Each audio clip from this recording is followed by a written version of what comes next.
разбираться. Я стала спрашивать: хорошо, допустим, вы говорите мне извиниться на каком языке? На казахском. На казахском языке меня заставили извиниться. Но мне было тяжело, потому что я человек публичный, да, я работаю в госоргане, я руководитель контрольного отдела.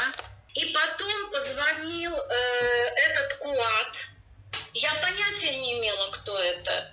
И стал мне выговаривать, что где я вообще живу, и что я обязана, и что я, ну, в общем, все что угодно. Это оказывалось давление. По какому праву я вообще на русском языке вот так? Я не имею права вообще работать. Ну вот в таком виде это все. И что я должна извиниться.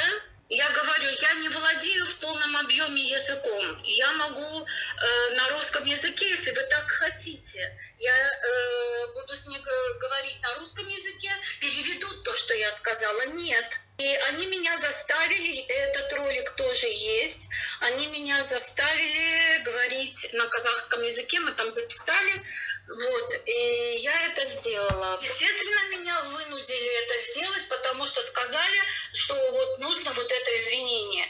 Я долго сопротивлялась внутри, потом я говорю, ну ладно, что теперь делать? И я получила выговор. И в течение полугода я была с выговором. Я сказала, я вообще трубки не буду брать.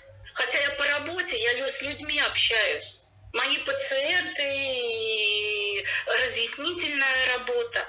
Они звонили и задавали вопросы. Я просила девочек, там, коллег, чтобы они брали трубки и объясняли, правда ли то, что в интернете, на каких языках вы работаете. Им отвечали, что мы на 2 языках работаем, потому что страна-то многонациональная. Мне очень обидно и больно.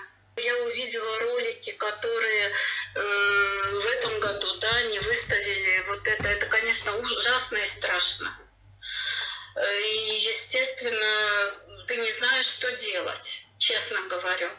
Морально это очень тяжело.